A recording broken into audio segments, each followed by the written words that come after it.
അതുപോലെ തന്നെ ബംഗാളിൽ തൃണമൂലിനെ നേരിടാനുള്ള മുഖ്യ പ്രതിപക്ഷമായി BJP വരും എന്ന പ്രചാരണം നടത്തുന്നു. ആ രൂപത്തിൽ അവിടെ വർഗീയമായ ധ്രുവീകരണങ്ങൾ വരുത്തുന്നു. അപ്പോൾ ഇതൊരു വലിയ അജണ്ട തന്നെയാണ്. കോൺഗ്രസ് മുക്ത ഭാരതം എന്ന് നിങ്ങൾ പ്രഖ്യാപിക്കുന്നു, ഒന്നില്ലെങ്കിൽ ഇത് പ്രഖ്യാപിച്ചിട്ടില്ല എന്നേ ഉള്ളൂ. പക്ഷേ നിങ്ങളുടെ രാഷ്ട്രീയം പോകുന്ന ദിശ അതാണ് എന്നതാണ് വിമർശനം. അല്ലല്ല, ഇത് CPM-നെ കുറേ കാലമായിട്ടൊരു BJP സംഘപരിവാർ പേടി ബാധിച്ചിട്ടുണ്ട്. അതുകൊണ്ടുള്ളൊരു പ്രചരണമാണ്. ഞങ്ങളൊരു ഭാരതീയ ജനതാ പാർട്ടി എന്നുള്ളതിൽ രാഷ്ട്രീയ പാർട്ടി എന്നുള്ളതിൽ കേരളത്തിൽ അധികാരത്തിൽ വരുന്നതിന് ശ്രമിക്കും, ത്രിപുരയിൽ അധികാരത്തിൽ വരാൻ ശ്രമിക്കും, പശ്ചിമ ബംഗാളിൽ അധികാരത്തിൽ വരുന്നതിന് ശ്രമിക്കും. അത് ഞങ്ങളുടെ പ്രവർത്തന ശൈലിയാണ്. എന്തിനാണ് ഈ പേടിക്കുന്നത്? ഇപ്പോൾ CPM എടുക്കുന്ന നിലപാട് എടുത്തു നോക്കുക. ചില മതമൗലികവാദ ശക്തികൾ BJP അല്ലെങ്കിൽ സംഘപരിവാറിനെ എതിർക്കുന്ന അതേ ശൈലിയിലാണ് എതിർക്കുന്നത്. എന്തിനാണ് ഇവർക്ക് ഇത്തരത്തിലുള്ള കള്ളപ്രചരണങ്ങൾ ഇവരോടൊപ്പം നിന്നുകൊണ്ട് നടത്തുന്നത്? ഇപ്പം തന്നെ പറയുന്നത് രണ്ടുപേരും കൂടി രണ്ടത്താണിയും PM മനോജും കൂടെ തർക്കം, മറ്റേ RSSകാർ കൊന്ന ആളിന് നഷ്ടപരിഹാരം കിട്ടിയിട്ടുണ്ട്. ഈ ഗവൺമെൻറ് വന്നതിന് ശേഷം 19ഓളം 20ഓളം കൊലപാതകങ്ങൾ കേരളത്തിൽ നടന്നിട്ടില്ലേ? നഷ്ടപരിഹാരം കൊടുക്കണമെങ്കിൽ എല്ലാവർക്കും നഷ്ടപരിഹാരം കൊടുക്കണം. അതിൽ BJP സംഘപരിവാർ പ്രസ്ഥാനത്തിലുള്ള ആരെങ്കിലും മരിക്കുമ്പോൾ ഞങ്ങൾ രണ്ടാം തരം പൗരന്മാർ, ഞങ്ങൾ ടാക്സ് കൊടുക്കുന്നവരല്ല. ഞാൻ പറഞ്ഞോട്ടെ, ഞങ്ങൾ ടാക്സ് കൊടുക്കുന്നവരല്ലേ, ഞങ്ങളിവിടെ റേഷൻ വാങ്ങുന്നവരല്ലേ, ഞങ്ങളിവിടെ മറ്റേ നിയമങ്ങൾ രാഷ്ട്രീയ സംഘടനകൾ തന്നെ, രാഷ്ട്രീയ സംഘടനകളുണ്ട്, എല്ലാ സംഘടനകളും ഉണ്ട്. ഈ രാഷ്ട്രീയ സംഘടനകളാണ് അല്ലെന്ന് തിരിക്കുന്നതാരാ?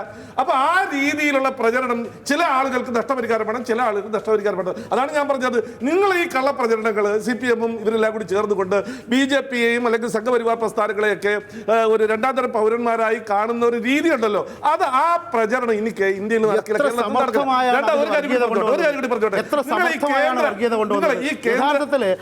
മതം മാറിയ ഒരാളെ കൊല്ലുകയായിരുന്നു ആസൂത്രിതമായിട്ട്. ഞാൻ ഈ നഷ്ടപരിഹാരത്തിന്റെ കാര്യമല്ല പറയുന്നത്.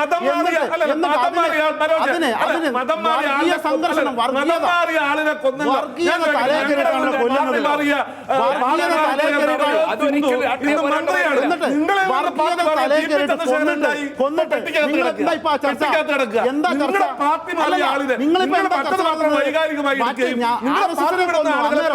നഷ്ടപരിഹാരത്തിലേക്ക് നിങ്ങൾ കൊണ്ടുപോകുകയാണ്. സിദ്ധുവുമായിട്ടും TP ചന്ദ്രശേഖരനുമായും ഫൈസൽ മതത്തിനെ സംബന്ധിച്ചിടത്തോളം യഥാർത്ഥ വസ്തുത ഒരാൾ മതം മാറി അദ്ദേഹത്തിന്റെ ഭാര്യയുടെ സഹോദരൻ വെട്ടിക്കൊന്നു എന്നുള്ള കേസാണ്.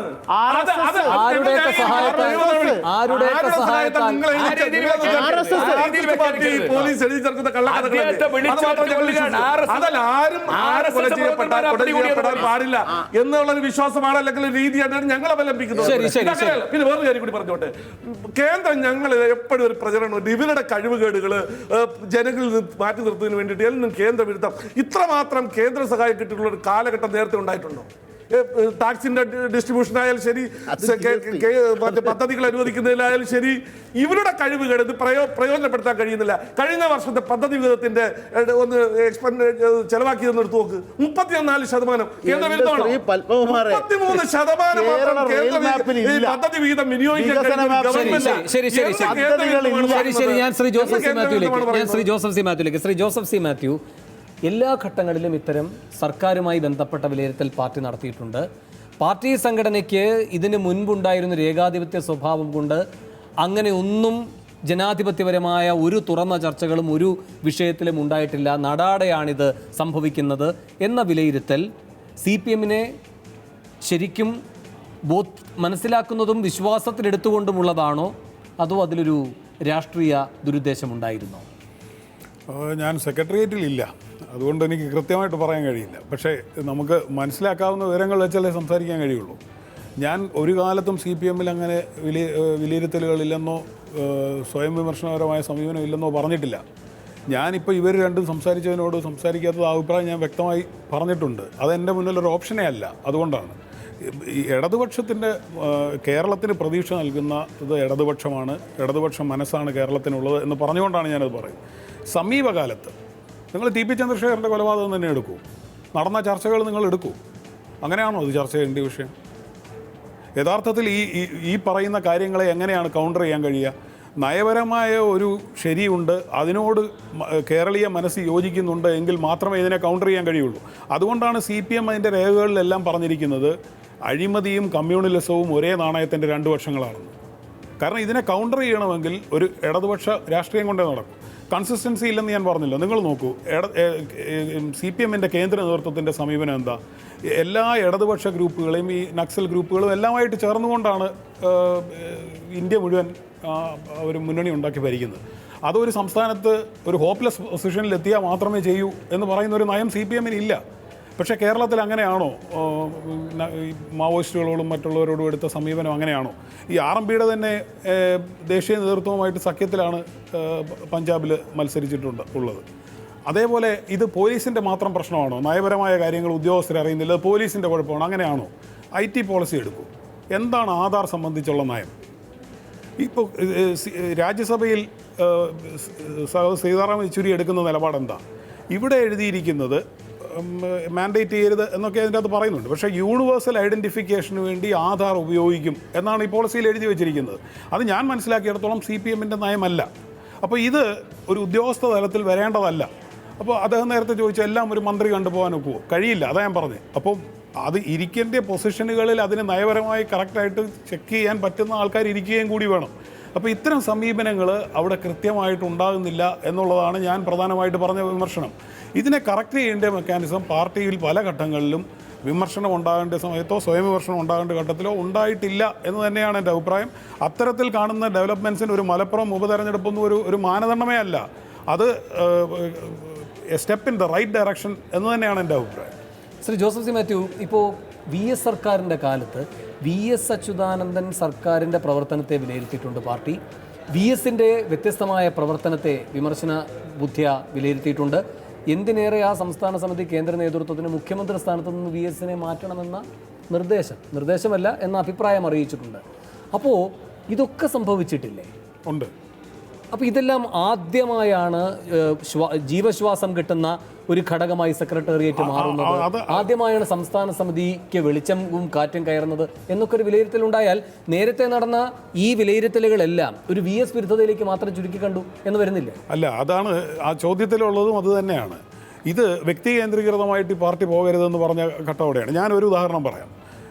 ഒരു ഈ പറയുന്ന റെസൊല്യൂഷൻ പോയ ഒരു ഘട്ടം ലോട്ടറി കേസുമായി ബന്ധപ്പെട്ടാണ്. മുഖ്യമന്ത്രി എന്നുള്ള നിലയിൽ ധനവകുപ്പിൻ്റെ ഒരു മീറ്റിംഗ് മന്ത്രി ഉൾപ്പെടെ വിളിച്ച സമയത്താണ് അതിൽ മുഖ്യമന്ത്രി ഇടപെടുന്നു എന്നൊരു വിമർശനം ഉണ്ടായത് പാർട്ടിക്കകത്ത്. അത് ഭരണപരമായ ഒരു കാര്യമായി ഐസക്കിന്റെ പരാതി തന്നെ ഉണ്ടായിരുന്നു. പക്ഷേ ഇപ്പോൾ നോക്കൂ, എല്ലാ മന്ത്രിമാരുടെയും പേഴ്സണൽ സ്റ്റാഫിൻ്റെ മീറ്റിംഗ് വിളിക്കുകയാണ്. കാരണം എന്താ? ഈ മന്ത്രിമാർക്ക് അവരുടെ പേഴ്സണൽ സ്റ്റാഫിനെ നിലയ്ക്ക് നിർത്താൻ കഴിയില്ലേ? ഞാൻ വിളിച്ചത് എന്തോ ഘോരമായ കുറ്റമാണെന്ന് പറയല്ല. പക്ഷേ പേഴ്സണൽ സ്റ്റാഫ് അവർ ഫയലിൽ കുറിക്കാൻ പോലും അധികാരമില്ലാത്തവരാണ്. അവരെഴുതിയാൽ അടിയിൽ ഒപ്പിടേണ്ടത് മന്ത്രിയാണ്. അപ്പോൾ ഈ മന്ത്രിമാരുടെ കീഴിലുള്ളതാണ്. അപ്പോൾ ഈ ഇടപെടലിനെ കുറിച്ച് അപ്പോൾ അവിടെ പാർട്ടിയുടെ അഭിപ്രായം എന്താ? അന്ന് പാർട്ടിക്ക് ഒരു അഭിപ്രായം ഉണ്ടായിരുന്നു. ഇപ്പോൾ പാർട്ടിയുടെ അഭിപ്രായം എന്താ? അതാണ് ഞാൻ പറഞ്ഞത്. ഇത് വളരെ വ്യക്തി കേന്ദ്രീകൃതമായി പോകുന്നു. ഞാൻ അത്രയും പിൻ പോയിന്റഡായി പറഞ്ഞില്ലെന്നേ ഉള്ളൂ. ചോദ്യത്തിൻ്റെ ഉത്തരമായിട്ടത് ഇപ്പോൾ അത് പറയേണ്ടി വരികയാണ്. അപ്പോൾ ആ സാധനം പാർട്ടിക്ക് നമ്മൾ നേരത്തെ തന്നെ പറഞ്ഞൊരു കാര്യമുണ്ട്. സംഘടനയാണോ വലുത്, രാഷ്ട്രീയമാണോ വലുതെന്നുള്ളൊരു ചോദ്യമുണ്ട്. രാഷ്ട്രീയം മുന്നോട്ട് കൊണ്ടുപോകാൻ വേണ്ടി ഉണ്ടാക്കിയ സംഘടനയാണിത്. ഒരു ഘട്ടത്തിൽ സംഘടനയാണ് വലുത്, രാഷ്ട്രീയം വേണ്ട എന്ന് വെച്ച ഘട്ടം മുതലാണ് ഈ സംഘടനയും ഇത് വ്യക്തി കേന്ദ്രീകൃതമായി പോയത് എന്നുള്ളത് തന്നെയാണ് എൻ്റെ വിമർശനം. ശരി, എനിക്കൊരു ഇടവേളയ്ക്ക് പോകണമെന്ന് മുമ്പ് ശ്രീ PM മനോജ്, ഈ കാര്യത്തിൽ പിണറായിയുടെ ശൈലി CPM-ന് പരിക്കേൽപ്പിച്ചിട്ടുണ്ട്, പിണറായിയുടെ ശൈലി ഇപ്പോൾ സർക്കാരിനെയും പരിക്കേൽപ്പിക്കുന്നു എന്ന് നിങ്ങൾ അംഗീകരിച്ചാലും ഇല്ലെങ്കിലും ഇപ്പോൾ നടത്തുന്ന സ്വയം വിമർശനത്തിൻ്റെ ദിശയായി വ്യാഖ്യാനിക്കപ്പെട്ടാൽ? ഇപ്പോൾ ചൂണ്ടിക്കാണിച്ചൊരു ഉദാഹരണം ഉണ്ടല്ലോ, പേഴ്സണൽ സ്റ്റാഫിൻ്റെ യോഗം വിളിച്ചു എന്നുള്ളത്. ഈ വ്യക്തിയെയും പാർട്ടിയെയും മാറ്റി നിർത്താനുള്ള പ്രവണത വല്ലാണ്ട് മനസ്സിൽ വരുമ്പോഴാണ് ആ യോഗം വിളിച്ച ഏതോ വ്യക്തിയാണെന്ന് തോന്നുന്നത്. യഥാർത്ഥത്തിൽ മന്ത്രിമാരുടെ പേഴ്സണൽ സ്റ്റാഫുമായി ബന്ധപ്പെട്ട് കഴിഞ്ഞ ദിവസം വന്ന ഒരു വാർത്തയുണ്ടല്ലോ. അതായത് ഒരു മന്ത്രിയുടെ പേഴ്സണൽ സ്റ്റാഫ് അദ്ദേഹത്തിൻ്റെ അമിതാവേശം കൊണ്ടാവാം, വിവരക്കേട് കൊണ്ടാവാം, ബജറ്റ് അവതരണം പൂർത്തിയാകുന്നതിന് മുമ്പ് ഇതും കൊടുത്തു. ഇത്തരം സാഹചര്യങ്ങൾ ഒഴിവാക്കാൻ ശക്തമായ ജാഗ്രത ഉണ്ടാവണം. ആ ജാഗ്രത ഉണ്ടാവുന്നത് എങ്ങനെയാണ്? അവരോട് ഈ കാര്യങ്ങൾ പറഞ്ഞിട്ട് തന്നെയാണ്. അങ്ങനെ ജാഗ്രത ഉണ്ടാക്കാനും മറ്റു ഈ ഇതൊന്ന് മാത്രമല്ല, സ്ഥിരമായി പരാജയം തന്നെയാണ്. അതുകൊണ്ട് ലീഗിനെ പോലെ ഇത് കട്ട് കൊണ്ടുപോകുക എന്ന രീതിയല്ലല്ലോ CPM-ന്റേത്. ഞങ്ങൾ പരിശോധിക്കും. നിങ്ങളെ പോലെ എല്ലാ തെറ്റ് ചെയ്ത ആളുകളെയും സംരക്ഷിക്കുന്ന ഏർപ്പാടല്ല ഞങ്ങൾ. അതുകൊണ്ടാണ് പ്രധാനപ്പെട്ട പേഴ്സണൽ സ്റ്റാഫിനെ നയിച്ച ആളിന്റെ മരണത്തിൽ പോലും ദുരൂഹത കാണാൻ നിങ്ങൾക്ക് കഴിഞ്ഞത്. ഇവർ ഓരോ രംഗത്തും യു.ഡി.എഫ് ഭരണകാലത്ത് നിങ്ങളുടെ മന്ത്രിയുടെ ഒരു പേഴ്സണൽ സ്റ്റാഫ് മരിച്ചപ്പോ ആ മരണത്തിൽ പോലും ദുരൂഹത കാണാൻ ഞങ്ങളൊന്നുമല്ല, നിങ്ങളാണ്. ഏതെങ്കിലും ഒരു അതായത് ഒരു വകുപ്പിലെങ്കിലും നേട്ടങ്ങളുണ്ടായി എന്ന് ജനങ്ങളുടെ മുമ്പിൽ പറയാൻ കഴിയാത്ത വിധം തകർന്ന് തരിപ്പണമായി കിടക്കുന്ന പരിതാപകരമായ അവസ്ഥ ശരി എനിക്കൊരു ഇടവേളയിലേക്ക് പോകണം. ഇടവേളയ്ക്ക് ശേഷം സൂപ്പർ പ്രൈം ടൈം ചർച്ച ചെയ്യുന്നത് ദാദ്രി സംഭവം കേരളത്തിന്റെ തെരഞ്ഞെടുപ്പ് ചിത്രത്തെ മാറ്റി എഴുതിയതുപോലെ യു പിയിൽ യോഗി